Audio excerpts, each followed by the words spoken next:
Hello guys, I'm here with another video of class 7 General Science Chapter 4 Exercise MCQs हमने पिछली video में solve किए थे।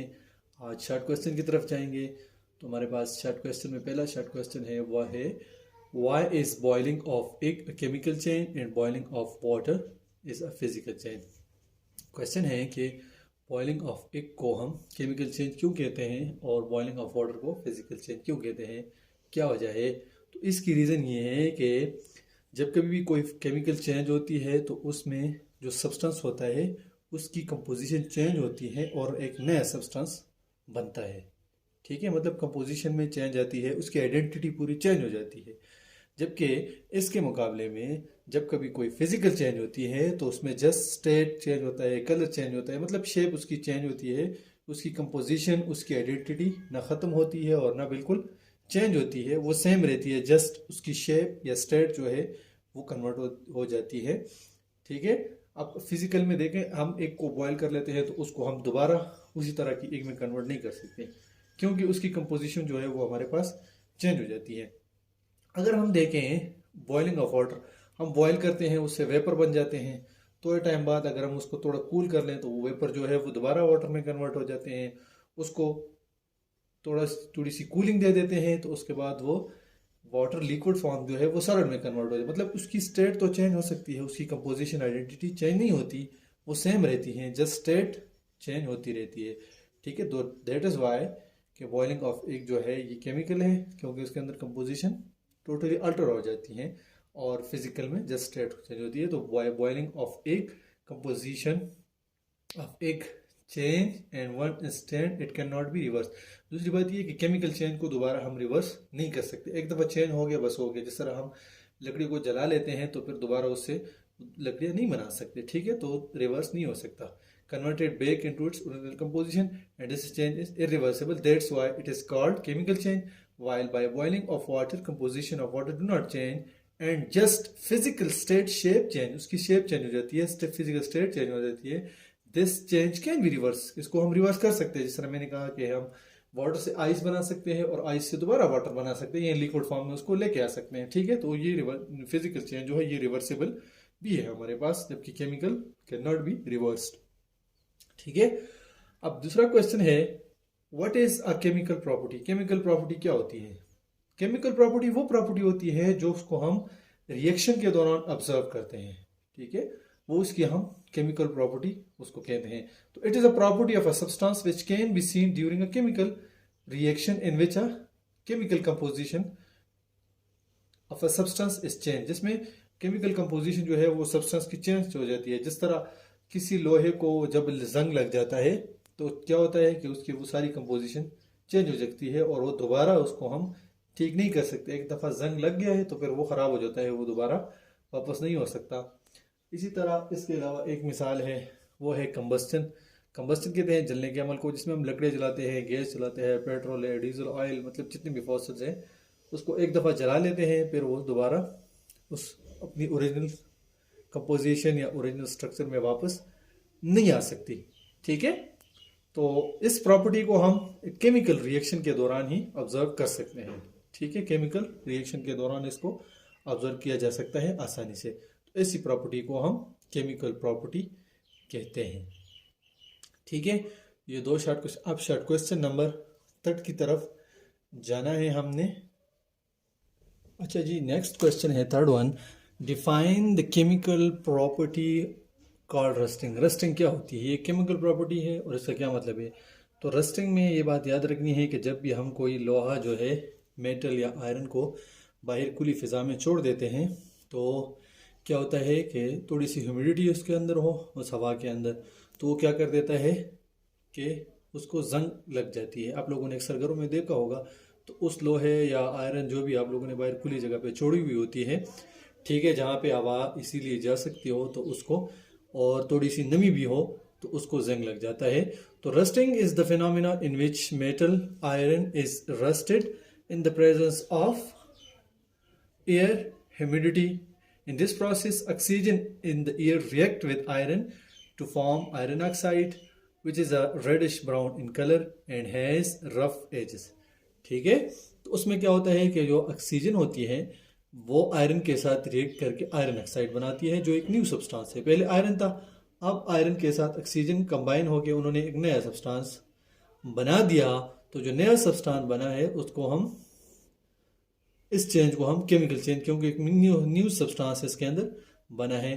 तो घरों में आप देख भी सकते हैं कि किसी लोहे को बाहर जब चोड़े देते हैं तो उसका कलर जो है वो चेंज हो जाता है, ठीक है, और उसकी पूरी कंपोजिशन आइडेंटिटी चेंज हो जाती है। What is a flammable? Inflammability क्या होती है? Identify example of flammable matter. Inflammability वो फिनोमेना होती है जिसके अंदर कोई भी सब्सटेंस जो है वो आग पकड़ लेता है, ठीक है, फ्लेमेबिलिटी, ठीक है, कोई सब्सटेंस आग पकड़ लेता है या जलता है, इस प्रोसेस को फ्लेमेबिलिटी कहते हैं। तो यहाँ पे फ्लेमेबिलिटी की डिफिनीशन हम इस तरह करेंगे कि कोई सब्सटेंस कितना जल्दी जल जाता है या कितना जल्दी आग पकड़ लेता है, इसको हम फ्लेमेबिलिटी की कैटेगरी में रख लेते हैं। तो इन्फ्लेमेबिलिटी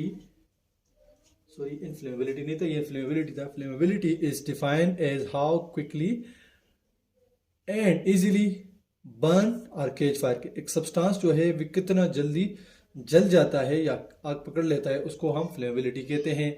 इसकी एग्जांपल हमारे पास आ रही है, वुड है, पेट्रोल है, ईथर है, जितने भी बहुत सारे ऑर्गेनिक कंपाउंड भी आते हैं और इनऑर्गेनिक भी, जो आग को जल्दी पकड़ लेते हैं, ठीक है।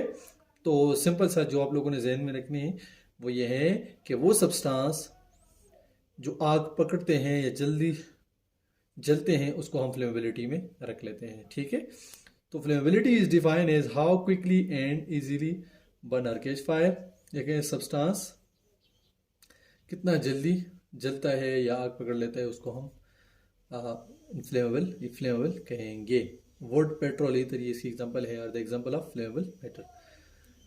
नंबर 5 है why silver gets tarnished after some time. वो ट्रेनिश क्यों हो जाता है, ब्लैक कलर में क्यों कन्वर्ट हो जाता है, ठीक है। उसकी वजह यह है कि हवा के अंदर हाइड्रोजन सल्फाइड मौजूद होता है। तो जब सिल्वर को आप हवा के सामने एक्सपोज करते हैं या हवा उस पे लग जाती है तो उस हवा के अंदर जो हाइड्रोजन सल्फाइड होता है वो उसके साथ रिएक्ट करके क्या बनाता है, हमारे पास ब्लैक सिल्वर सल्फाइड में कन्वर्ट हो जाता है या ब्लैक सिल्वर सल्फाइड बनाते हैं। This is because of the presence of hydrogen sulphide in the air. When this hydrogen sulphide react with silver it form black silver sulphide. ये क्या बन जाता है, ब्लैक सिल्वर सल्फाइड बन जाता है, ठीक है। ये हमारे पास इक्वेशन आ रहा है, सिल्वर है, सिल्वर हवा के अंदर जो हाइड्रोजन सल्फाइड मौजूद होता है, ठीक है, ऑक्सीजन, जब वो रिएक्ट करता है तो आप लोग हमारे पास बन जाती है वो है अर्जेंटीनियम, ठीक है, अर्जेंटीनियम सल्फाइड और वाटर हमारे पास बन जाता है। तो ये फिनोमेना होता है। तो इस तरह हमारे शॉर्ट क्वेश्चन जो है वो सॉल्व हो गए। इन सब के सॉल्व आंसर आप लोगों के पास आ चुके हैं। तो अब इंशाल्लाह इसके बाद नेक्स्ट बारी है वो है लॉन्ग क्वेश्चंस की। अब लॉन्ग क्वेश्चन की तरफ जाएंगे। तो लॉन्ग क्वेश्चन में पहला लॉन्ग क्वेश्चन है कि distinguish between physical and chemical changes, state what at least two example from daily life. कह रहे हैं कि फिजिकल चेंज क्या होती है, केमिकल चेंज क्या होती है, इनके दरमियान हमने डिफरेंशिएट करना है और डेली लाइफ से उसकी कुछ एग्जांपल भी देनी है। तो ये है, ये दोस्तों हमारे पास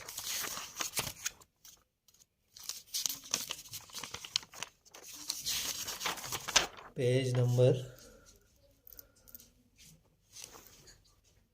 43 पे है, ठीक है। पेज नंबर 43 पे आप लोग देख सकते हैं कि ये हमारे पास आ रहे हैं फिजिकल चेंज, ठीक है। ये है physical change. Chopping of wood and melting of ice are the example of physical change. ये हमारी डेली लाइफ की एग्जांपल आ गए। In physical change no new substance are form when ice melt, it change it from solid ice to liquid water which can be reversed by putting it back in a freezer. Similarly, when The word is chopping. It is broken into smaller pieces and each piece is still word. No new change has occurred. Cutting, tearing, grinding, shredding and mixing of are example of physical change because they change the form but not the composition of, but इसमें कोई composition change नहीं होती, तो ये हमारे पास physical change है. अब chemical change है. Chemical change take place when only when matter change to become an entirely different kind of, इसमें बिल्कुल नई चीज़ बन जाती है. For example, when we burn wood, it change into a new substance. Black smoke gas and ashes burning is also called combustion. Formation of yogurt and many making of food by plant in a process of respiration also example of chemical. तो ये हमारे पास पहले question का answer है. अब second question की तरफ जाते हैं. सेकंड क्वेश्चन है हमारे पास, वो है सेकंड क्वेश्चन है describe combustion with help of word equation. Explain harmful effect of combustion on environment. ठीक है, तो ये हमारे पास आ रहा है पेज नंबर,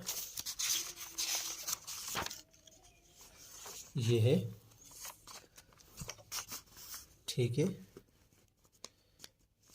ये हमने लिख लेना है. पहले एक्सप्लेन करना है, उसकी डिफिनीशन लिखनी है. Combustion is referred to what we call burning. Burning हम इसे कहते हैं.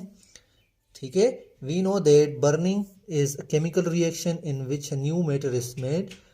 A more scientific definition of combustion would be a chemical process where fuel, सिर्फ वोट पेट्रोल ऑयल वगैरह react with air, ऑक्सीजन के साथ, to give heat and light energy. Combustion is used in car, rockets, engine and many other type of machinery. Fuel, oxygen, ये reaction है जो उन्होंने question में पूछा हुआ है कि उसको रिएक्शन में के साथ वो कर ले. ठीक है, रिएक्शन के साथ उसको एक्सप्लेन कर लें.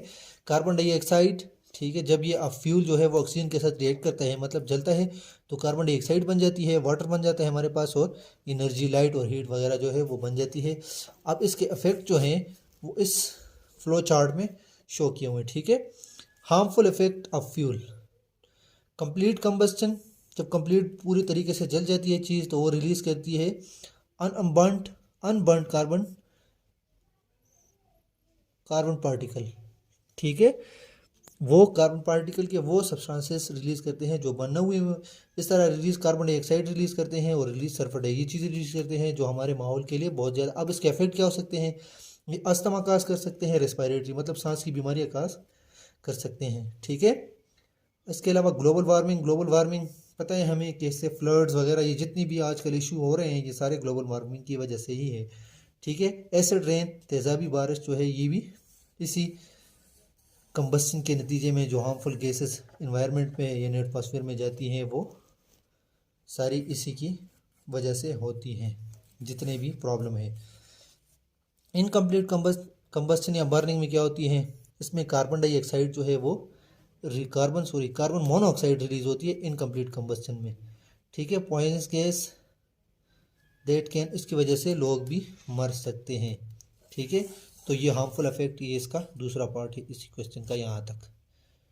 ठीक है, अब थर्ड लॉन्ग क्वेश्चन हमारे पास आ रहा है. What is rusting? रस्टिंग क्या होती है? Suggest any 3 ways to prevent the rusting of iron. Rusting क्या होती है? कोई से 3 तरीके बताए जिससे हम आयरन की प्रोटेक्शन करें या आयरन को रस्टिंग से बचाएं. तो चलते हैं. When iron combine with oxygen it become a different और new material called is iron oxide. इसको हम क्या कहते हैं? आयरन ऑक्साइड कहते हैं. which is reddish brown and rough edges. This new substance या this process is called as rusting. ठीक है, and the substance form is rust. जो substance बना है उसको हम rust कहते हैं. ठीक है, तो ये हमारे पास इसका आंसर है. और उन्होंने ये भी कहा है कि 3 वेज वो सजेस्ट करें या 3 तरीके बताएं जिससे हम आयरन को प्रोटेक्ट कर सकते हैं. तो ये 4 तरीके बताए हुए उन्होंने, इसमें से 3 हम लिखेंगे. Protect and do not allow any material made of metal to be, कोई भी चीज़ मटेरियल जो आयरन या मेटल से बना हुआ है उसको बाहर हवा में नहीं छोड़ना चाहिए, यानी खुली जगह पे उसको नहीं छोड़ना चाहिए जहाँ तक हवा और ह्यूमिडिटी के चांसेस हो, तो उस एरिया में उस जगह पे उसको बिल्कुल भी नहीं छोड़ना चाहिए। ये एक तरीका है प्रोटेक्ट करने का। Apply a coating of another metal that does not get rusted easily, this is also a galvanising, जिसको ग्लोवनाइजिंग भी कहते हैं। ठीक है, इसके ऊपर किसी ऐसी चीज़ की कोट कर लें जो जंग नहीं पकड़ता। ठीक है, paint the expose part of the metal, अगर कोई पार्ट एक्सपोज है तो उसको हम पेंट कर लें, उसके ऊपर पेंट लगा लें, तो ये भी एक तरीका है उसको बचाने का। ये 3 काफ़ी है। ठीक है, ये 4th वन है, ये क्वेश्चन के लिए 3 काफ़ी है। There are more ways to prevent rusting. ठीक है, इसके अलावा आप कुछ अपने तरफ से भी ऐड कर सकते हो। ये 3 हमारा आंसर यहाँ तक है। ठीक है, इन्होंने आखिर में आप लोगों के लिए दिया हुआ है कि आप क्या ऐड कर सकते हो इसके अंदर। तो ये क्वेश्चन कंप्लीट हो गए। अब जो नेक्स्ट सेशन है इसी के जो रहते क्वेश्चन है, क्वेश्चन रिस्पांस या image response, structure response question जो है वो सॉल्व करने हमने, अब उसकी तरफ जाएंगे इसके बाद। वो इंशाल्लाह नेक्स्ट वीडियो में आप लोगों को मिलेंगे।